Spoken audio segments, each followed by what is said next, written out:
Do you see Paco in his hand? Do you see gun in his hand? But there are people that are killing, raping our girls, raping our women, kidnapping. You've not done anything. See, my brother, what Mazen Nnamdi Kanu said, I don't see anything wrong there. Nigeria did not have any concrete evidence against him. They are just perambulating, and all these things, like in this case that the video they are playing and all these things, is a case that have been trashed out by the previous courts. So it's no longer relevant, and it's no longer in the system.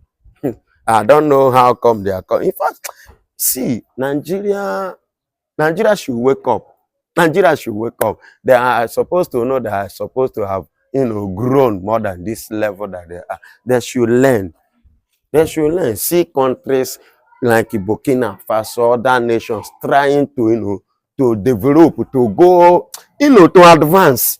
Nigeria still remain playing a whole giant of Africa, playing this kind of card in the court, in a case, issues like this. See Burkina Faso rising up against terrorism. Look at that small country today. Nigeria is here celebrating terrorism, enjoying terrorism, promoting them, clapping hand. You say you touch a Fulani, everybody will rise up. There will be a marching order. But Fulanis have been touching lives, taking lives, and no marching order. But my one day is coming. I don't know the day, but a day shall come when Nigerians, including you, will be forced, we will be forced to take action. Because by the time they kill you, I don't know if you have ever been alive like this, see your own blood, say na Fulani kill him, you don't see him. If you carry him like this, maybe you can't kill, then kill the one where you like a pass. Now that time you go feel the pain. As it is now, where everybody, most of us feel say nothing there. When they kill the one where pay you, you go know how far. Nnamdi Kanu. Before he embarked on this journey, this is a journey that was approved by God Almighty. He said that if you followed him up, he said that God will send him. For this purpose, he sent him. And before he's coming, he undergoes some, procedures regards to this before he embarked on it. And let me tell you, self-determination is not a crime. Moreover, Shetima have already said that when he traveled for EU, for UN World Leaders Summit, he said it, that self-determination, self-leader is not what? Against the law. That the people should be allowed, the people of the land should be allowed. You understand? And look at it today. That is what Mazen Nnamdi Kanu is going through. You understand? You see all those things they are bringing out and they are coming up as an evidence against Mazen Nnamdi Kanu was already trashed unknowingly to the fake witness. All those elements, pay the element who cover themselves with a masquerade and forgot that the only time you can wear masquerade is on a festival days. But these days, Nigerian court have become a place of a festival where you can wear masquerade and come and display.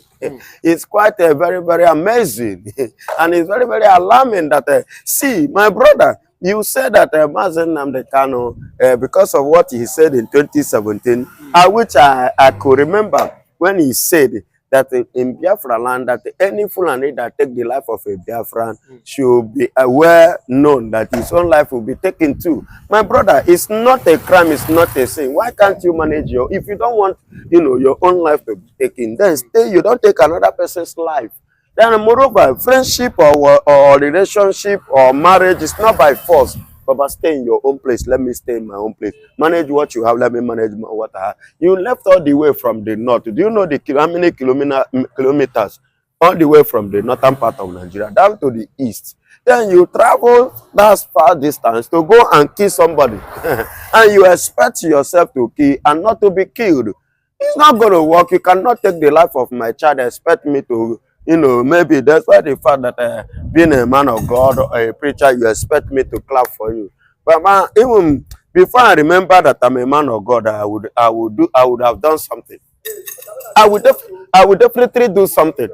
Do you understand me? I will do something before something happens. Do you get me? And that is it. I don't care. And that is the nature, and that is how it's supposed to be. So in that regards to this, that this thing have showed you and I that of a truth that the federal government did not really actually have anything against Nnamdi Kanu. They don't have anything against him. And then are they working, pari passu, hand to hand with even their lawyer or with their, who they call as their what? The witness. I don't know if you are getting me. And that's just the fact. So, my brother, as I speak to you, as it stands now, the other day I told you as I was in area with the area commander, I said, oh, Gaya, as it is now, that you can see what is happening. Is this thing against the law? Is it not according to the UN law? That is the question. Is it against the law? The UN is there. They have their law. Even in according to Nigerian constitution, if you go to the constitution of Nigeria, the constitution said, section 138, subsection 1, stated clearly that he himself, as Nnamdi Kanu, as anybody, not only Nnamdi Kanu, anybody as a citizen of this country, have the right to do what? To stand and defend the land. You have right to fight for your self-determination, for your self-freedom. It is constitutional. You understand? It is not against the law, but it's just that being an Igbo man, it has become something that anything that comes from the Igbo. For example, now let's assume the Igbos are the one visiting all the states in Nigeria, killing people. Look at the killing that took place in Benue. Look at the killing that took place in Plateau State. Look at the killing that took place. They are extending it now to Kogi. Funny enough, it was the other, we are now in May. Last month, could you believe that in Kwara State, that a new terrorist group formed. They have given the Kwara indigene a quit notice to quit from their land. See, was it not 3 days ago in Enugu State? Now, my brother, I want to say this. Are you trying to tell me that if Igbos are the one doing this to other tribes, are you telling me that Nigerian government will not rise to do something ever since till now? Look at what happened in Urome, in Benin. Do you understand? In Urome, that killing of the 16 of the Fulanis that they caught, that jungle justice. See the way Sanusi, Atiku, Sultan of Sokoto, all of them rose up, which Mr. President now sent a marching order over that issue. You remember there is a video even this morning concerning a young man who, whether he borrowed 1.5 million to invest on a farmland, which the Fulanis enter and cut his hand. You can see the video. He was caught and he ran away for his own dear life. Escape. Which the other people now came outside, was like, okay, see what is happening. Look at my farmland. Look at the garage. Look at everything. How these people destroy it. They don't see anything regards to this because it's what is a Fulani. Actually, I want to ask a question. Is Fulani the only people existing in this country? Are they the owner of Nigeria? But they are and you see them doing all manner of things without anybody challenging or checkmating them. I've never seen a Fulani man being, arrested by Nigerian police or bring to court or bring behind bar because of this atrocity. But somebody just said, do not kill my people. If you kill my people, you too will be killed. They pick it as an offense. And before the forming of the ESN, what happened? So, is it not the same thing that triggers Amoteku? Did we have anything like Amoteku before in Nigeria? No. But what happened? What triggers the late Akeredolu of Owo? I could vividly remember Owo massacre that made him to do what? To form Amoteku. For the safety of the people of the land, life and property. You cannot use your own to destroy another person's own. And when they touch your cow, you begin to vibrate. But the same, you use your own cow to destroy somebody's source of income. Okay, but what they said, Nnamdi Kanu promoted what? Promoted violence and at the same time promoted secession from Nigeria. He said he promoted violence and secession. That he what he promoted that the Igbos should leave or should be secession away from Nigeria. My brother, no. Let me clear this. Let me clear the air. What Mazen Nnamdi Kanu promoted, he was not here to divide the country. In the very first instance, he said if Aton and Igbos are to stand, there should be through what? There is what we call referendum.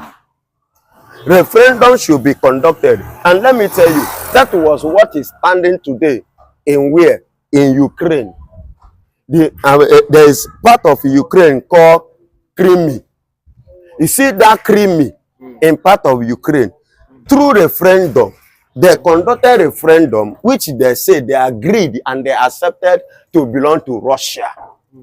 Of which Zelensky, the president of Ukraine today, was trying to, to bring them to seize that place from Russia. You see, that was part of what triggers to war between them and Russia today, that they are fighting for past 3 years now. I don't know if you are getting my point, and that is, my point is very, very clear. So, through referendum, and if you conduct referendum, and after the referendum, then you will know whether the people want to remain in Nigeria or they want to leave there. And once they decide, make up their mind, they want to leave Nigeria, then so be it. Everybody should go this or have separate ways. But he accused Nnamdi Kanu in that video, on that audio that was played in the court. He said what the Southeast governor are bidding, bidding for the Fulanis caliphate there in the Southeast, and at the same time he said Uzodinma was the architect of bringing Fulanis, to Southeast and to Imo State. Uzodinma, based on the promise which the Fulanis promised him.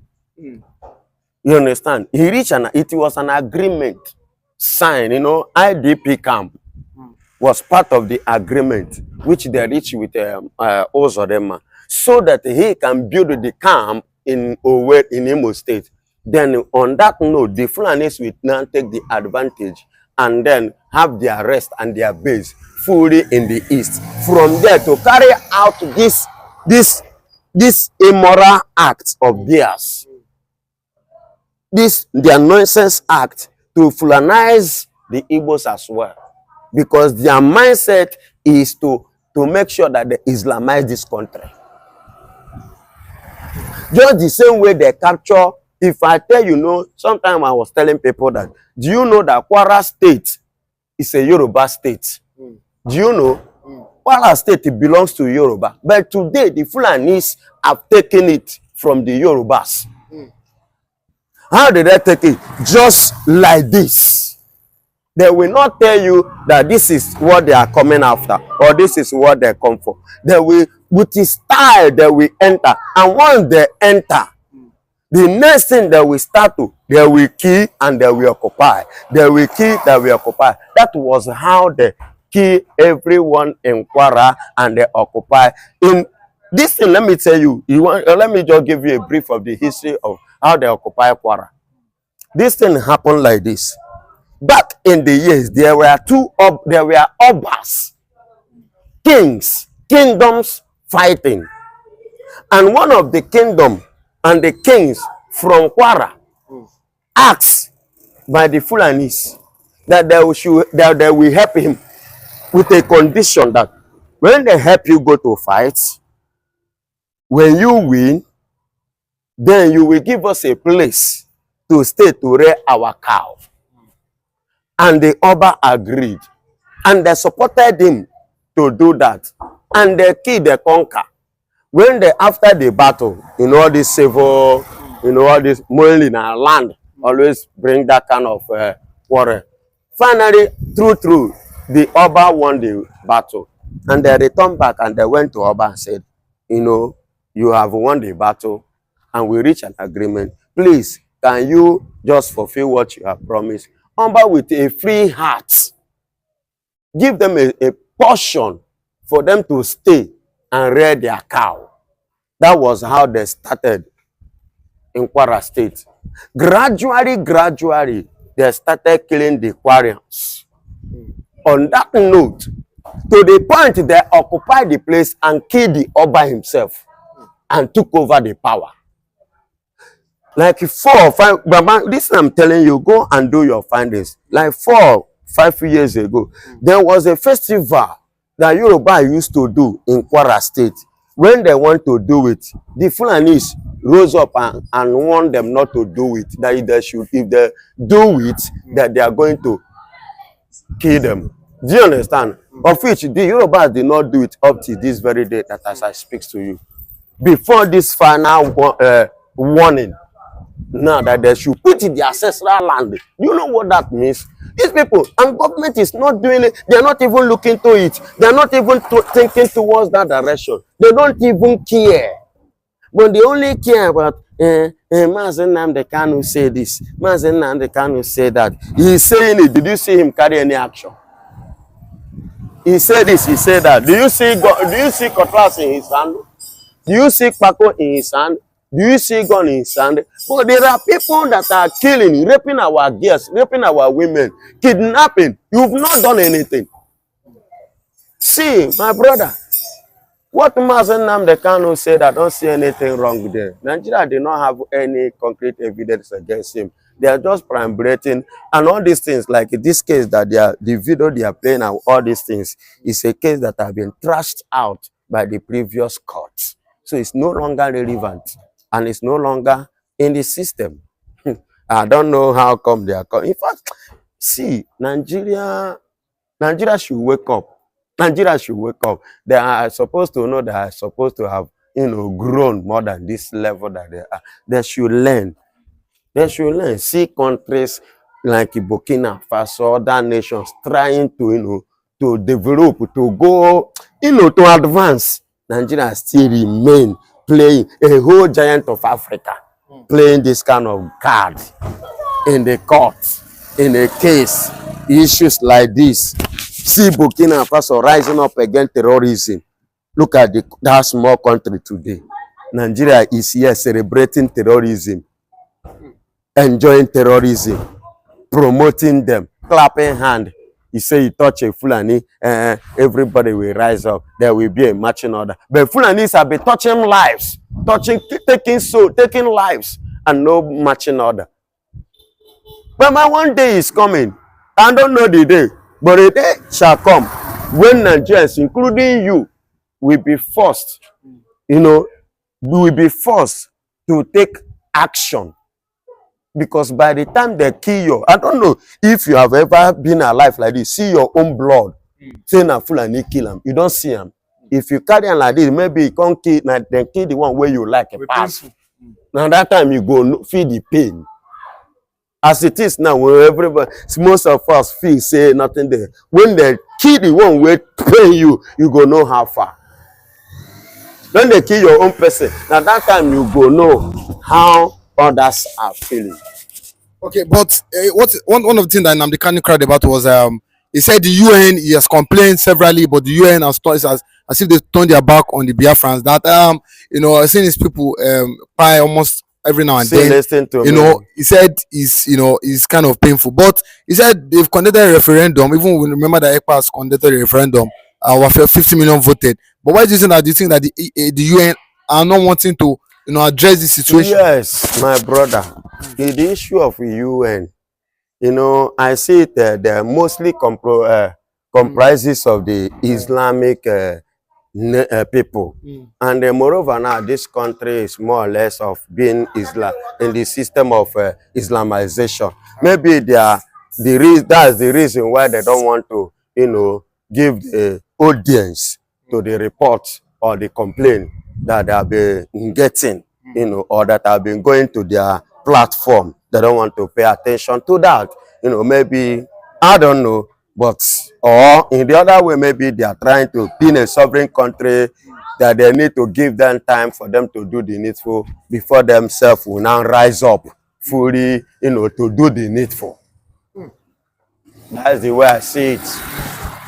Okay, but lastly, do you think that the Nigeria government will want to, if they see that Nnamdi Kanu is winning, do you think that they want to try to rigmarole their way to charge him See, for? no, see, this case, before I was like, when they say Omotosho, Nwike boy, Tinubu brought him there, I was like, there is going to be a foul play. But I see this young man coming in a very different dimension. Very, very, although I'm not praising him, neither am I clapping for him, and I cannot even give him kudos yet.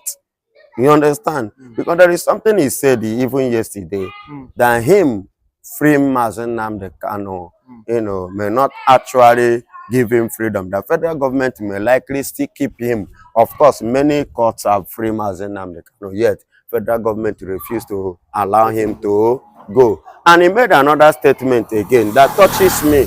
He said that whatsoever you do on earth, you will give account of it. If you watch this young man's statement, you will know that this guy wants to be free and fair. He wants to actually follow the law and constitutionally, treat this matter. Okay. And as you can see all these things, you see him from the beginning, he was just following it constitutionally. And if you watch, I don't know because of my health, I don't have that time, the opportunity, to sit down and watch, to follow up this thing, like these 2 times now. You understand? But the previous one, you will discover that this young man, actually want to do something quite different from what Nigerians are expecting, and he want to have a good legacy for himself, and he want that international recognition. If when you do well, handle cases like Nnamdi Kanu very, very, very well, ICC will call on you. There will be an invitation, and do you know what that means? ICC, International Criminal Court, giving you an invitation. That means your level down high. You are no longer in the same level of this class of local. You have become an international person. And that is what I believe that the young man is pursuing.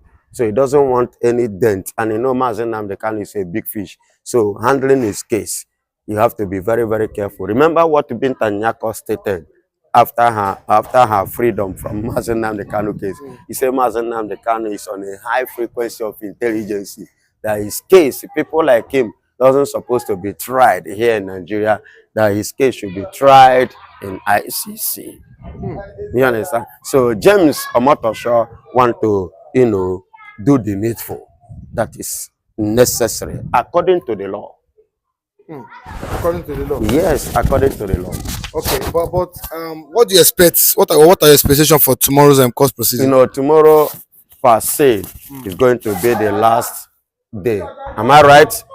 I'm not expecting anything big or something miracle or surprise. Because a lot of people they are saying they are wanting, they are eager, or they are kind of anxious as regards to. You see that tomorrow. Yeah, he have already said it. For him to make the statement that freeing him doesn't mean, or him winning in the court doesn't mean that Nigerian government will free him. Meaning that one way or the other, he's saying handwriting on the wall that even this man should win, or if I should, discharge him and acquit him, there is still every tendency of Nigerian government still holding him. It's not today that he went and they will drag him from the court and go back to DSL. You understand? So, and it's not the first day, so it's not new. So it's tomorrow. We are just waiting and hoping God keep us alive. We witness it all tomorrow. Then we keep, sharing our ideas, to the medias. We keep on, sharing our ideas to the papers, hoping that one day, injustice in Nigeria will end. Justice will have its way as it's supposed to. Thank you, and God bless you.